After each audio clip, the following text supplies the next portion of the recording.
and what you want. You can customize things so they fit your needs. You want to make sure that you're putting some sort of time limits on it, so you know that, okay, I need to get this data collected within the next 5 days. If they're coming to you, and here's kind of where that special education, general education collaboration should start.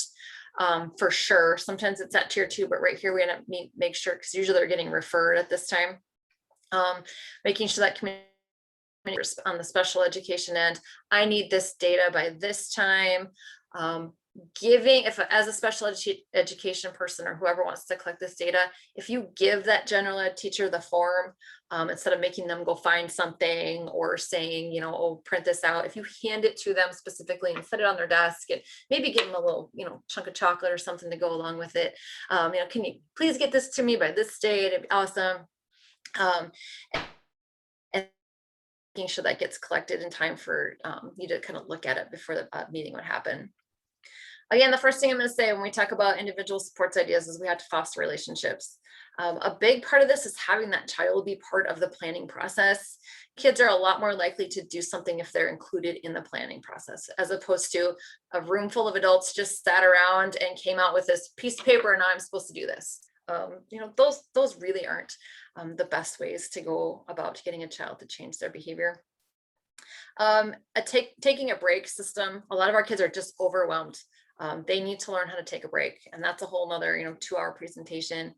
Cueing systems, we want kids to be able to regulate their own behavior, but a big part of that is you have to put a cueing system in place to kind of let them know that you're seeing it, and then they start to recognize it, and then they can start to calm themselves down. Picture schedules, any type of schedules really. Individualized reinforcement systems, having kids chart their own positive behavior. Little kids love to see, oh, look at, you know, here I'm doing so good, I'm climbing the ladder, or whatever it is they're doing. Kids really like that kind of stuff. Then those are just some quick, easy ideas for individual supports. Here's a lot of interventions. Websites. I love the Pent website. It's a little old. I keep hoping she's going to update some stuff on there. I don't know. But it's tried and true. It's good stuff. It works. Challenging behavior. What Works Clearinghouse, Intervention Central, all these have some great ideas in them. I don't know, Melissa, I wasn't sure. I wanted to make sure I got, you know, to what you wanted or what everybody wants to know.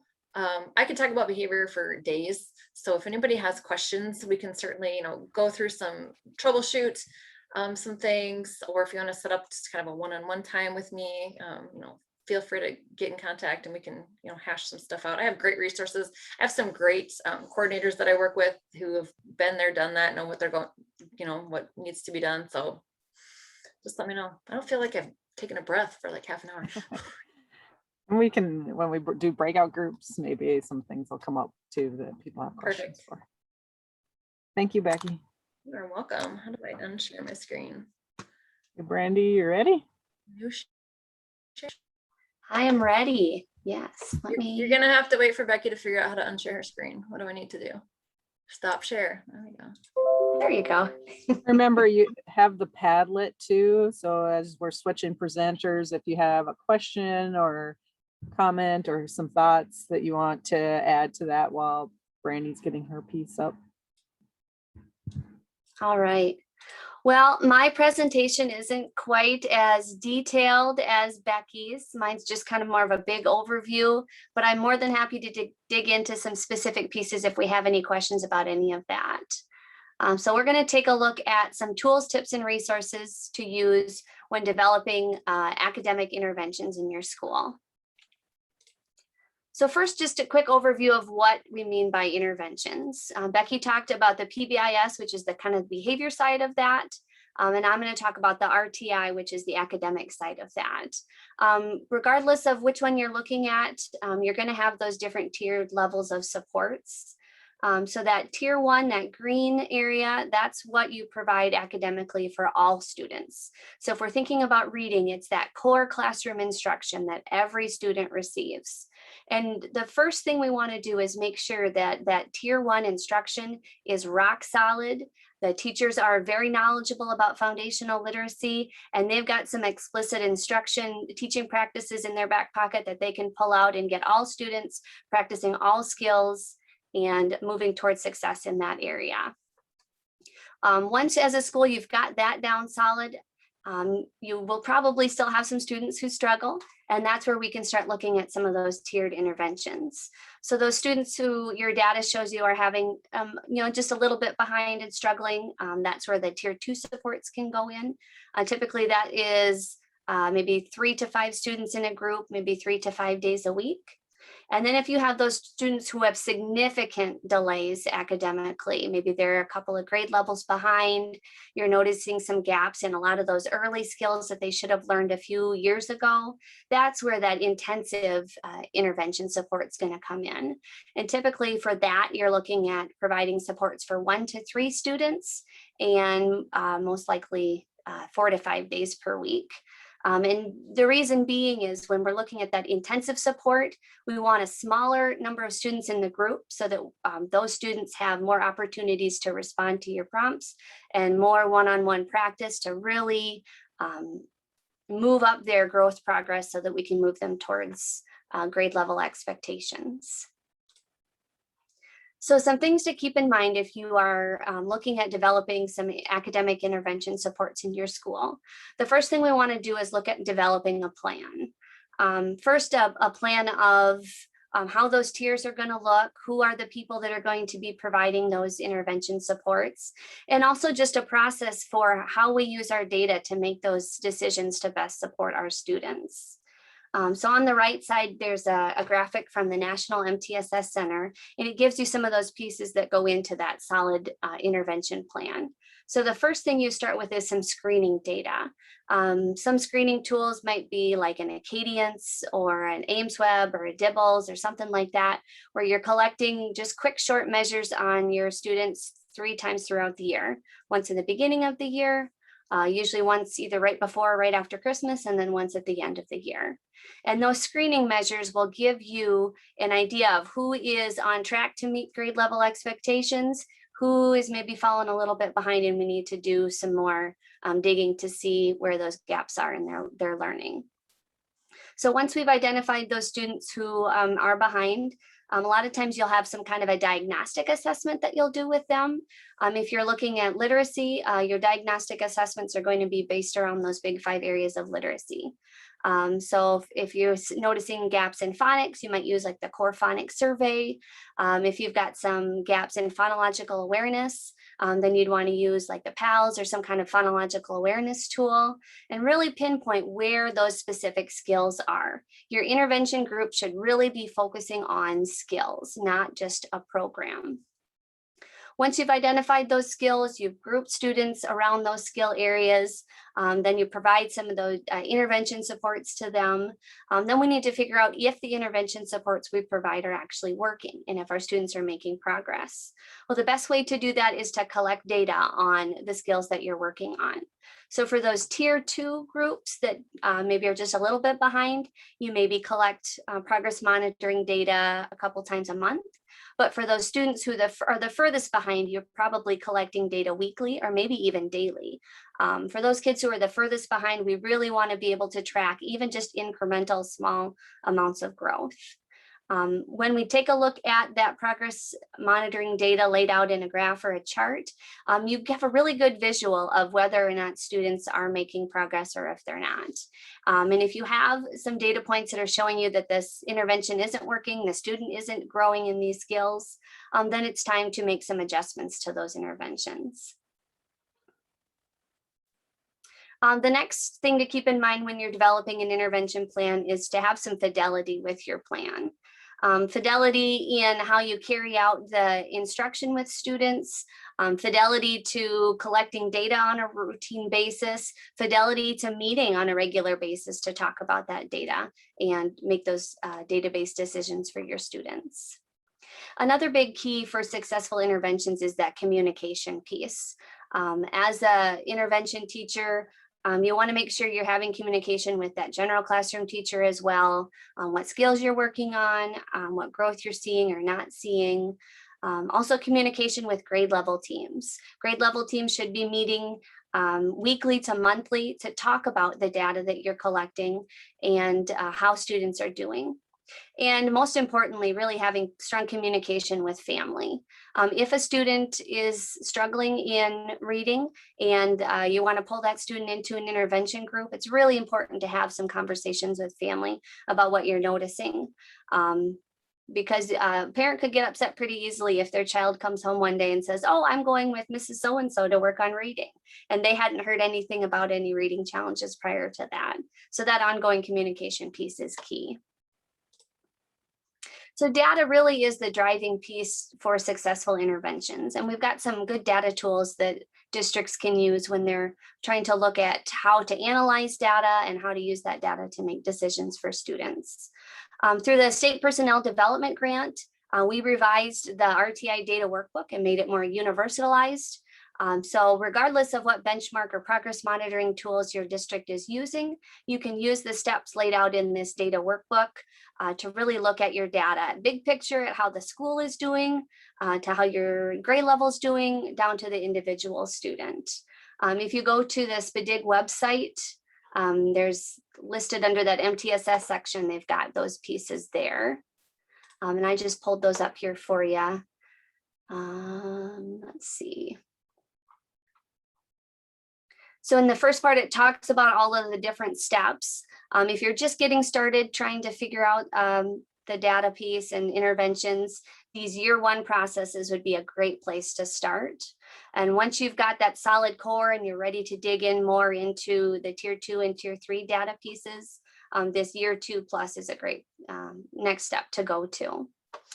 We also have PDF copies of the tools that are mentioned here included in the workbook, but you can also download them as separate tools as well. So then you've got all those, you can print them out and use them however you need to. And if you're more of a tech savvy digital kind of person, there's also PDF editable versions of the form. So you can click right in there and enter your data in and then save that.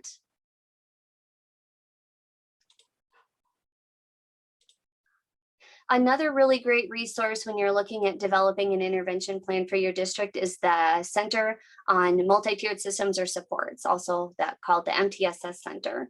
And that website breaks down all of those pieces that I was talking about earlier and gives a really nice teacher-friendly definition for each of those pieces. And it has some great tools and resources that go along with each of those. So they call these their essential components. So let's say you're wanting to know more information about progress monitoring. What can that look like? What tools could I use? How do I use data in that progress monitoring process? So you can just go to that progress monitoring section of the website. And then it has a step-by-step exactly what you need to do. So the first thing is to design that process and how it's going to look for your school. Next, select some tools, and it's got some different tools and resources for you to take a look at. And then just you can go right down those steps for each of those essential components. Through the SPDIG grant, which I mentioned earlier is a State Personnel Development Grant, we're able to bring in a trainer from this National MTSS Center to provide a 2-day training on how to develop, or if you already have a tier 2 system, how to refine and revise your tier 2 system to really provide the best supports that you can. That training will be through Zoom on July 7th and 8th. And then 2 weeks after that, we've got a 1-hour follow-up webinar. So once you've gone through those 2 days of training, you can take that information back to your building, talk about what you learned, kind of start to hash out some of those pieces. And then if you come across any questions, you can bring those to that 1-hour follow-up webinar and get information straight from the source there. We'll have that trainer come back for the webinar as well. That training is available up on Go Sign Me Up. So it's open to any district in the state who's interested in learning more about that. We're also going to bring the trainer back next fall to really dig into more of the intensive supports through that tier 3 process. And we should have the date figured out for that by mid-June. So keep your eyes on Go Sign Me Up for that one as well. I know one piece that can be kind of confusing when you're looking at developing this intervention plan is what is scheduling going to look like? And there really isn't one hard and fast rule that says scheduling has to look this way. A lot of it depends on the staff that you have available, the size of your building, and the time that you have available as well. So I've just got a couple of different examples for schedules that might just kind of get you thinking about what it could look like in your building. So one example is what I call the all hands on deck approach, where we all have intervention at the same time and everybody kind of floods in and divides and supports different students based on those skill groups that we set up. Sometimes districts will call this win time or what I need time. I've also heard it called walk to read time as well. And this is really good if you have a lot of people that can flood into one grade level or one set of grade levels at a time.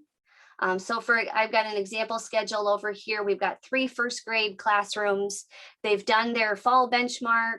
They've done some diagnostic assessments on some kids who are struggling, and then they broke them up into these different skill-based areas. So out of this first grade group, they noticed they had this one little boy, Tate, who really, really is struggling with some of those basic kindergarten skills. So during that this walk to read time, he's actually going to go join a kindergarten group and work on those skills that are at his level. They also noticed they had a couple of students who really just aren't quite had mastery on their letters and sounds just yet. So those 2 kiddos are going to go join a kindergarten group that's focused on letters and sounds. So they're really targeting those skills that they've identified are at a need. Then through the rest of these 3 first grade classrooms, they've got a small group that works on phonological awareness. They've got 5 students there working on that. And I believe this was either with their special education teacher or their title teacher. And then they've got a group that really scored kind of low on those consonant, vowel, consonant words and just an understanding of those short vowel sounds. So one of the first grade teachers took this group of 5 students to work on that.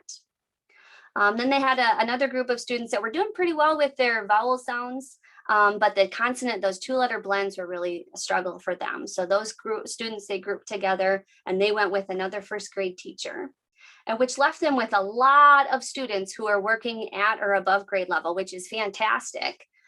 So then the 3rd first grade teacher took this really big group and did just kind of some big group activities with them, whether it's some reading some text together or doing some interactive activities, some word sorts, just really working on solidifying those grade level skills. And then we had another group of first graders went with an EA or a teaching assistant to work on some grade level skills as well. So you'll notice that our classroom teachers and our title and special ed teachers are really working with those students with the highest needs. We want to make sure that the teachers that have the most skill in that literacy area are with those kids who have the most needs. And then I'm sorry, I cut the bottom part off of here. They had a couple of kids who were above grade level. They were ready to tackle some 2nd grade level skills. So these students went up to the 2nd grade level intervention group and worked with the 2nd grade class on some different activities. So if you don't have a whole lot of people to do that all hands on deck approach, another opportunity would be to do kind of more of a divide and conquer, where you as the classroom teacher are working through this different small groups kind of in a rotation style. So then you can adjust your schedule. So those kids who have the highest needs meet with you every day. And then those kids who maybe have are at or above grade level maybe meet with you once or twice a week. So then while you're working with one intervention group on some specific skills, the rest of your class can be working on some other literacy-based activities. So some intervention resources, one that I really like is the National Center on Intensive Intervention. This one has some really good tools and charts to help you figure out what are some good intervention programs or activities that I can use with my students to really help them to make some gains. So I'm going to pull that up here. So at the top here, you see where it says tools and charts. They've got some different screening charts that you can open up, and then they've got some intervention charts. So if you open up, let's go to the academic intervention chart here. And then it's got some different ways that you can filter them. And it's got the names of all kinds of different intervention programs or activities. And then it gives you some research that has been done based on how effective these different intervention programs and activities are. So if you have a program that you're currently using and you're wondering what the research says about it, or if you're looking into purchasing some materials for next year and you want to make sure you get ones that are most effective, this is a great place to look for that. You can also select some tools if you have a couple that you're interested in and do some comparisons and set them side by side as well. And then up here, you can also filter them by reading or math or by a certain grade level. So if you, let's say you've got a middle school intervention you're trying to get started, then you can look just specifically at programs aimed at middle school students.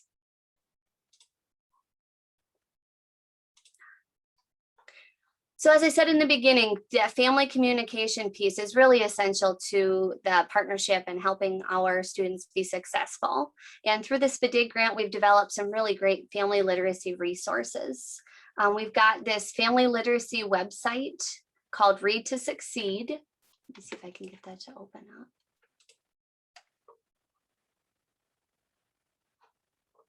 And embedded in the website, we've got some family literacy training modules, and then a whole bunch of just family-friendly information about foundational literacy skills. So here we've got the family literacy training modules, and these are available to schools to share with families, or parents can open these up on their own and go through them. And it just helps to have everybody have a common understanding. What is phonemic awareness? And if I have a kindergartner or a first grader, how do I work with them at home to build those phonemic awareness skills? So it's got some nice embedded videos and activities that families can use at home with their students.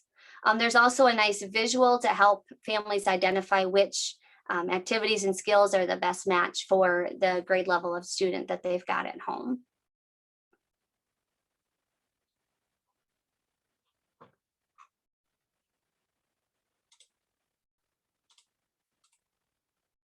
The trainings that are embedded into that website are built through Nearpod. So they're asynchronous. Families can open them at any time. And then with the Nearpod, it stops at a specific place, and then you can go out of it and come back in. Because we know that life at home is busy in the evenings and on the weekends. So if you need to stop to go help a little one get in the bathtub, or if you need to stop and make some supper quick, you can come right back to where you stopped off and continue with those training activities.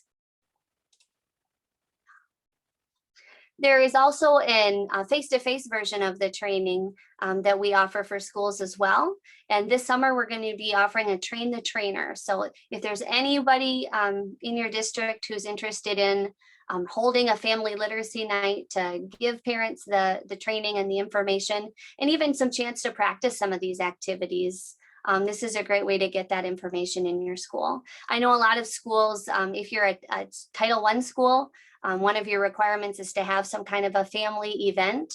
And this is a great way to go past just, like your bingo night or something like that that's fun, and really get some good tools and resources into the hands of your parents to help build on those literacy skills at home. So these trainings are going to be, there's one on June 8th in Sioux Falls, another one on June 24th in Rapid City. And those will be up on Go Sign Me Up here soon. We're still just trying to confirm locations for both of those so that we can give everybody a chance to spread out and have a place to practice some of these activities together. Another tool that we used this year to get some quick and easy information into the hands of families were some family literacy tips.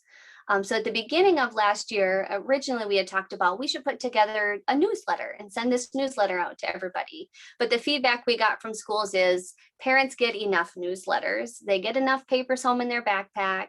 And as a parent, I'm the same way. You go through the papers, they end up in a pile on the counter and you don't touch them for a couple weeks. So we revised our approach a little bit and turned it into these just kind of quick, easy little tips that we send out once a week. And as a district, you can just plug these into an existing newsletter that you already send out. You can copy and paste them into a Remind app, or to your school Facebook page, and just kind of a fun way to get parents thinking about literacy and using literacy in different ways.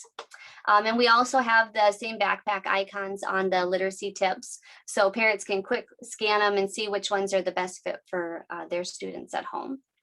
If you're interested in being added to our list for next year for receiving these tips, you can email Lisa Merchant, and her email address is at the bottom of the screen here. All right, any questions about any of those pieces for academic interventions?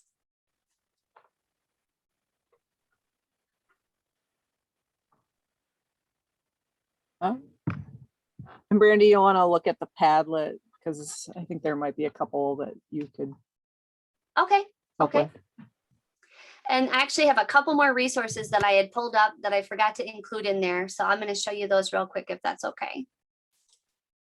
So this first one, thinking about that tier 1 solid classroom support, these practice guides on What Works Clearinghouse are really great for teachers to take a look at to ensure, am I teaching foundational skills with as much fidelity as I can? So you can just download these. It can be a great PLC tool or professional development tool. There's ones on literacy and math for different grade levels, so that's a great resource there. Another good resource is the National Center on Improving Literacy. They've got resources for families and then resources for schools and districts as well. And one thing I really like is they've got these really nice infographic documents that you can share with families as well. So if you're a school that is using remote learning, there's this nice infographic you can send home with families to have a better understanding of how to support remote learning, doing partnership through remote learning. They've got some really good dyslexia resources, some screening tools, so really good resources as well.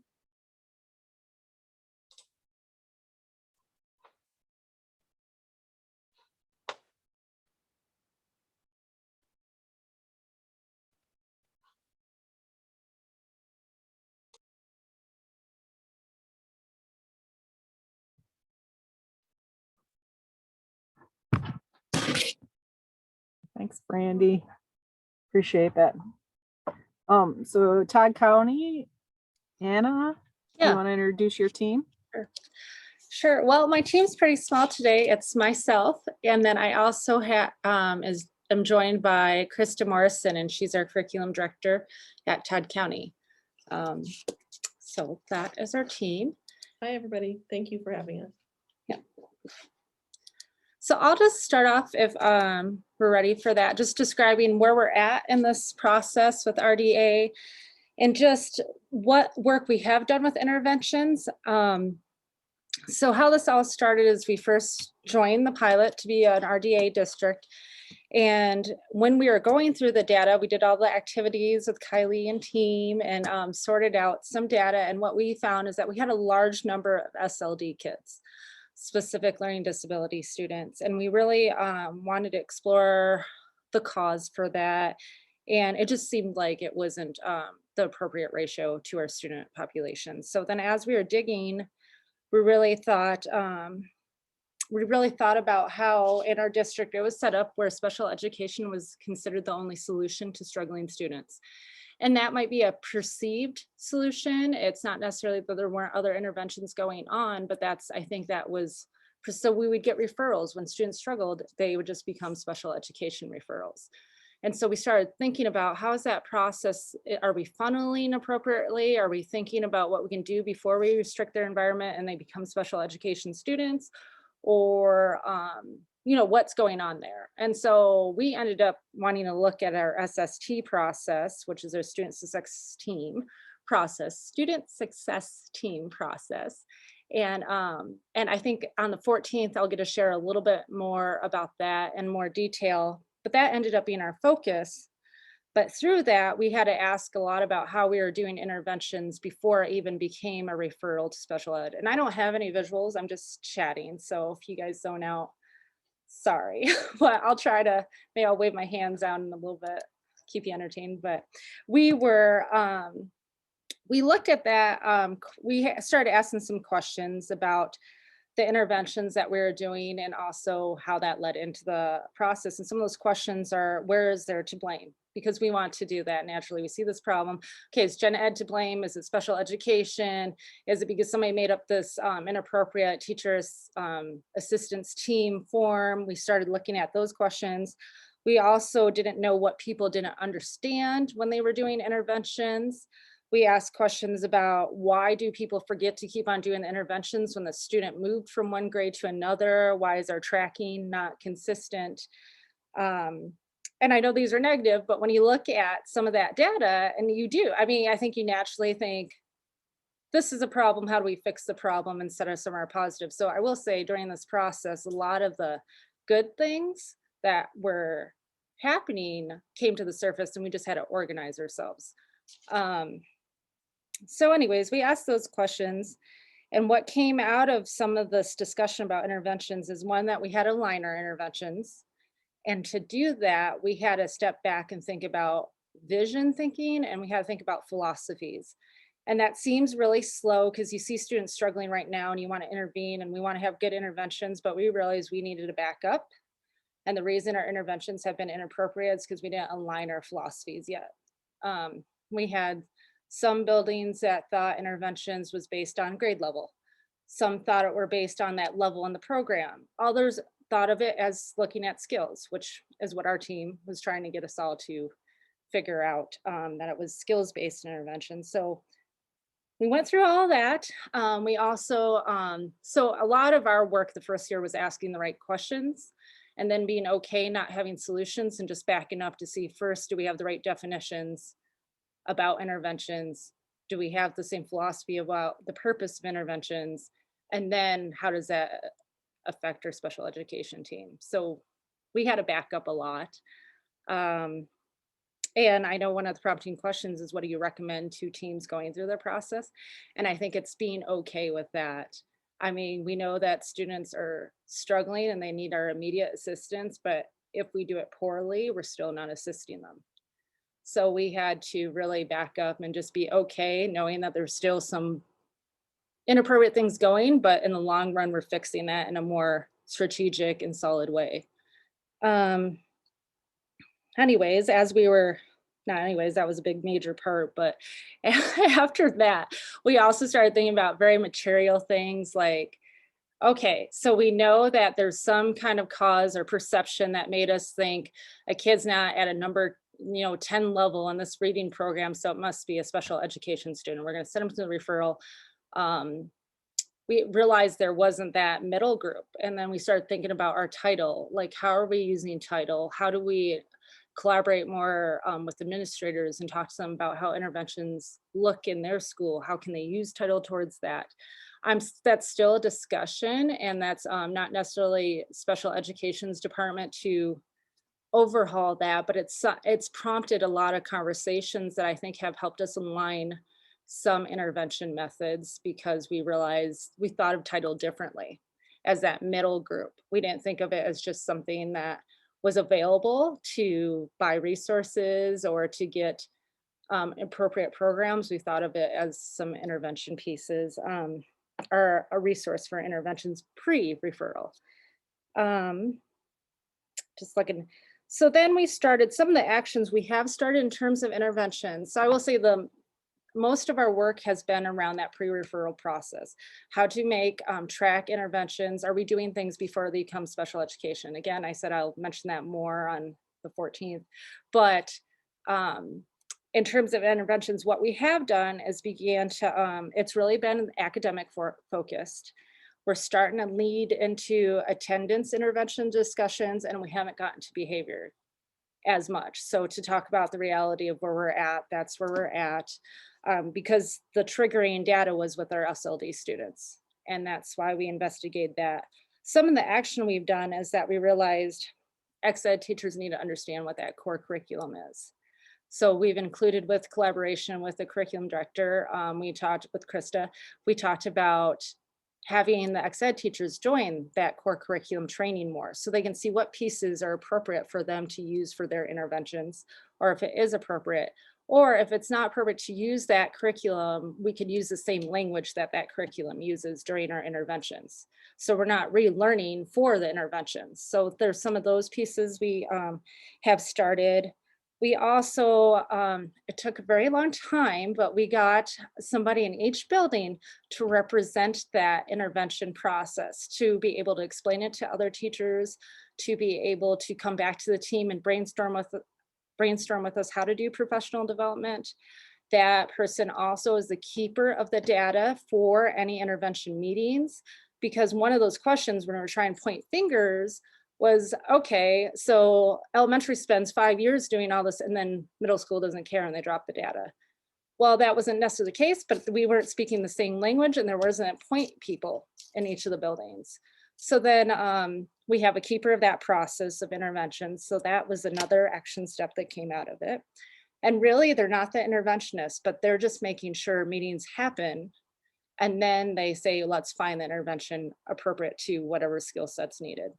So that's been real helpful. Like if I, as the SPED director, when I get calls like my child needs help, can I, should we, like, can you help them? Can they get tested? Well, now I have a point person to say, well, no, let's start with the building first and call that building and ask for this person. So it's been very helpful in my role too. And then also, other than saying, oh, I don't think they're ready for I didn't want to feel, it helped me not address the parents I want to address their concerns, but also explain why we don't go straight to special education. So having that point person has helped with that communication. And then I think just really working with Krista and trying to think of long-term planning on how we're more aligned. So it's on ex ed. So Todd County is called special ed, ex ed, and ex ed, gen ed, separate island kind of situation, that we're aligning those things, being more efficient about our PD. And then even simple things like our skills-based assessments for our evaluations. Why can't that be the same skills-based assessments that we use in interventions? It's always been so separate, but if we're doing interventions in gen ed and we're progress monitoring, well, bam, our skills-based assessment's done for that referral.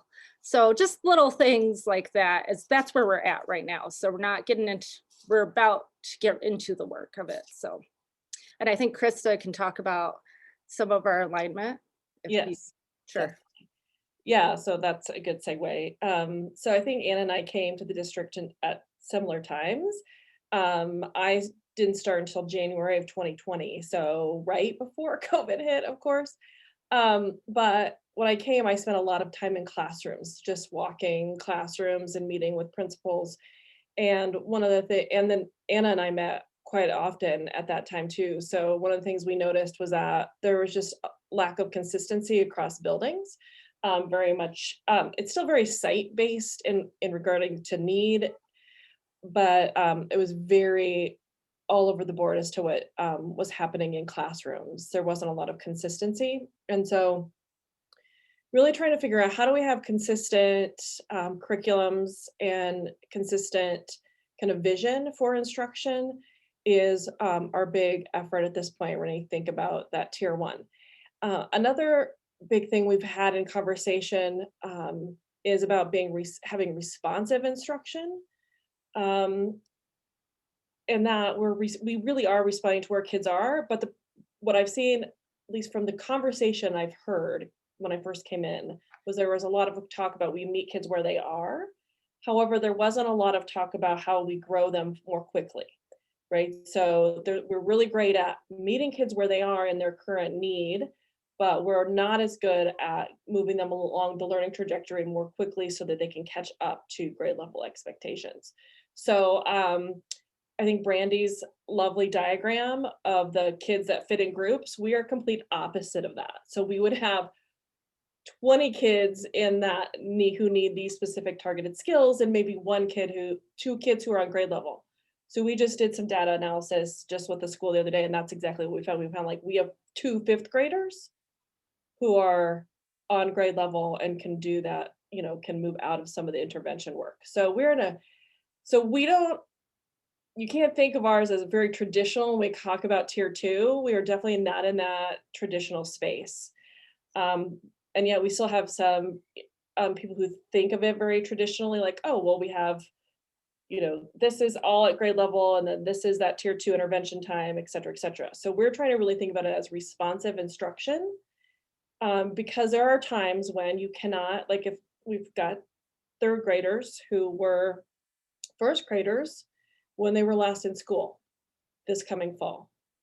You cannot start with third grade reading skills because they still haven't worked on their first, they are not yet readers, what we call readers, right? So anyway, so we've really been trying to figure out curricular tools that can provide some consistency around that and also be educative for our teachers. So thinking about like the 5 components of reading, really trying to find a research-based materials that help teachers understand, first of all, what those are and how to track those skills-based. Because I would say in the past, we've been more of a leveled base, like what are the level of readers that we have versus what are the skills. So I kind of made an executive decision when I first got here that seems to have worked really well. So nobody has like, there's not a mutiny yet. We went to iReady as our assessment for grades K through, and now it's gonna be K8 next year.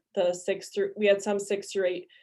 We have K8 schools, and they liked it so much in K5 that they wanted to go K8. So we've now gonna be using iReady at K8, which allows us to identify in 4 of the 5 components. The only component it doesn't is in fluency, but our teachers can either use part of their DRA kit to assess fluency, or they can use a traditional oral reading fluency assessment 3 times a year. So we're doing iReady fall, winter, spring, a fluency assessment fall, winter, spring, and kind of phasing away from the DRA unless we need some additional data on a student. So that allows us to track the 5 components on every single kid and growth in those 5 components over time, instead of just saying, well, they're at a reading level, blah, blah, blah, whatever that happens to be. So that's kind of been a big shift for us in the way in which we can track that particular data. And that also allows us to, when, Brandy was showing her chart, we could actually say, okay, these students actually do need phonemic awareness. These students do need to work on phonics skills, even though they may still be in 5th grade, right? Really trying to identify those needs. So really kind of triage. We think of it as our triage work. So it helps us figure out where they need to go first.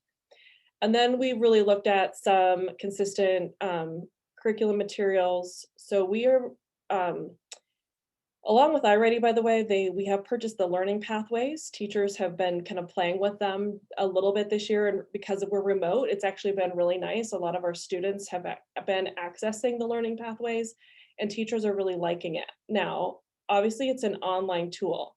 Not my favorite thing for an intervention is to take away the teacher. Okay, so we still have the philosophy that we want a teacher doing all first best instruction, including any intervention instruction. However, it's great as a supplemental tool if we need some additional practice for students. So we're trying to think about it as additional practice, because sometimes kids just need extra time with a topic, right? So time is also an intervention. And so, so the learning pathway has been an additional resource that we've been using. We are also using the Center for Collaborative Classroom Collaborative Literacy program here for literacy, K5, 6, 8, that's a whole nother topic, but so K5. So they, in the collaborative literacy program, they have a subcomponent that's originally identified as an intervention, and it's called SIPS, and I always have to pull up the name for this, like what's it really supposed to be called? Systematic Instruction in Phonological Awareness, Phonics, and Sight Words. Okay. What's nice about this, and I actually had a colleague of mine who's a reading expert out of Colorado. I'd been working out there for a long time. So he looked at it with me, and he's like, this of the 2 programs of the small group reading and like the reading, differentiated reading groups versus SIPS, he goes, this is the better differentiated small group reading program. And so schools get to determine which part of the small group differentiated component they want to use, because they're still differentiated. So it's based on student assessment. So students have taken assessment in the program, and then it identifies where they need to be in which set of books or which set of SIPS lessons that they go into. And then, and so that's how we can progress monitor along the way, is to be able to say, well, they're in set 6 and we know set 6 is working on these skills. Or sets, whatever, through whatever. And then we can also look at growth, because then we can track progress in sets. And those sets are aligned to also grade levels, right? So and progress monitor that way. So one of our goals is to create some sort of system. This is the tricky part, where that data goes, right? Where do you store that? Who has to input that? How do we track that for a student? Because we have a lot of students who cross school to school, and we want to be able to know, okay, they left off in set 6 or they left off in this. So that's a task I have to figure out with the admin team this spring sometime, but that's our next goal, is to figure out how to track the data on that so we don't lose the information about where a kid is in progress. We are also decided to use a tool called SOAR. This is for math. So SOAR is called Supporting Ongoing Achievement Responsibly. This is probably not a tool you've probably seen before. It comes out of the Institute for Learning.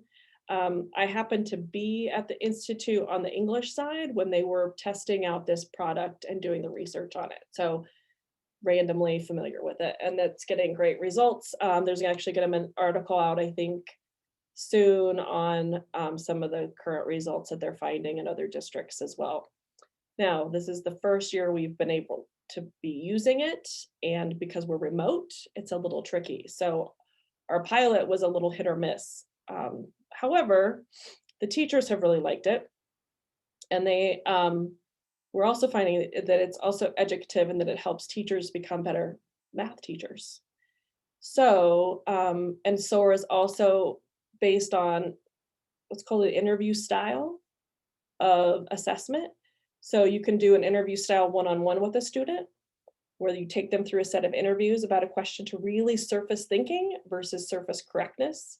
Because sometimes if you're just giving like the iReady assessment, you can just know correctness, right? We can say, okay, well, they are strong in this particular category, but we really don't know their thinking behind how they're answering any of these problems. So SOAR provides that tool that's embedded. You can use it in smaller groups of students as well. Like you can use it whole class, ask a couple questions, surface student thinking across the class, and then make some decisions as to where you need to go next with maybe a smaller group of students.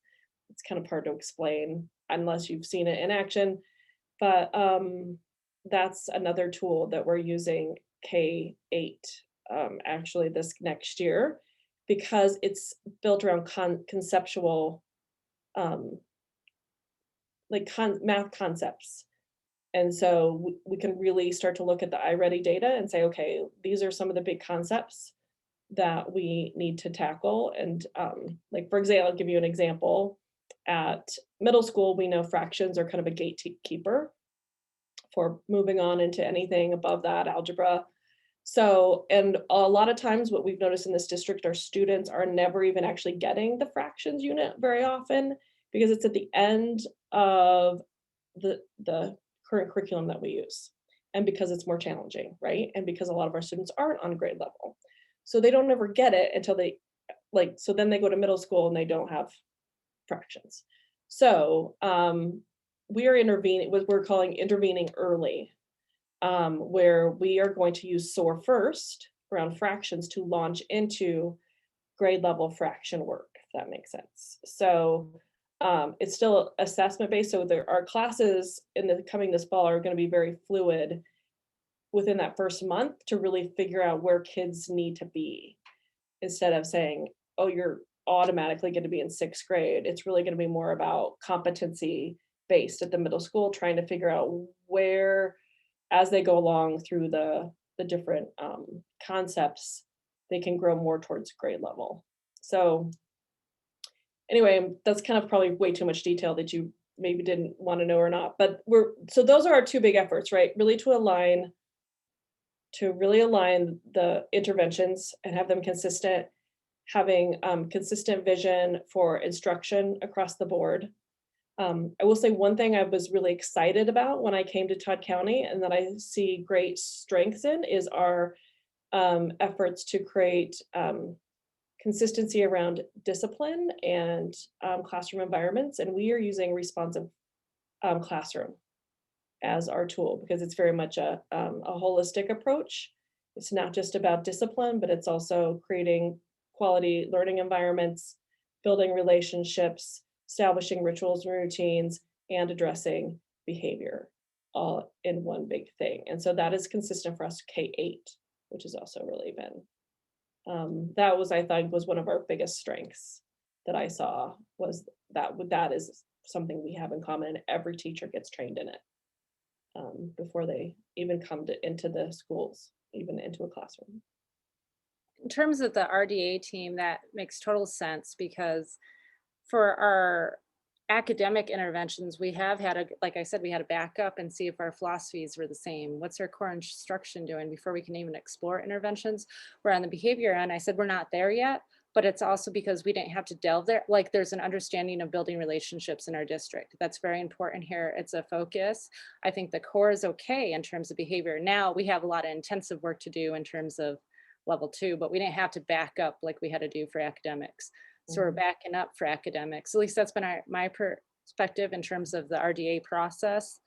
I also wanted to mention in terms of like, because some teachers don't like researching online, that we do have some teachers that are like, and we did like, I don't know if you guys can see it, but Hawthorne Publishing has some like quick like, and they are research-based, like, but they're simple referral. We've gotten a lot of our like quick interventions to be part of our interventions off of these books. So I just wanted to throw that out to teachers because you can look up one behavior and there's a list of 100 interventions before it even needs to go to the intervention team that can be tried. And then I also wanted to mention, when I mentioned the advocates and every build, well, we call them advocates, but it's that keeper of the process I talked to. I wouldn't cut non-academic teacher, like non-core instructors. I wouldn't sell your other staff short and think it only needs to be like the English teacher or the math teacher or that main gen ed teacher to be your keeper of that process.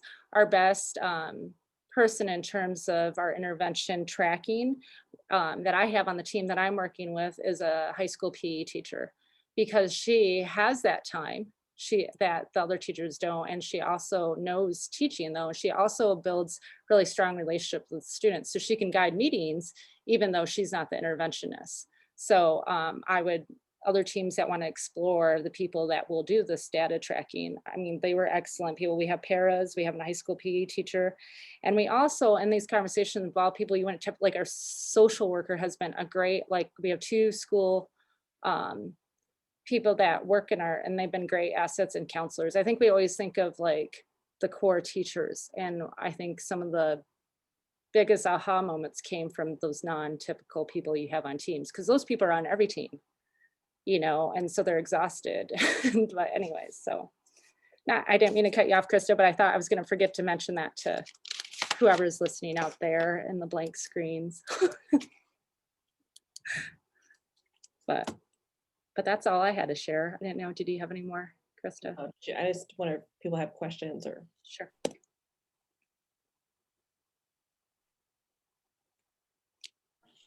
Krista, I know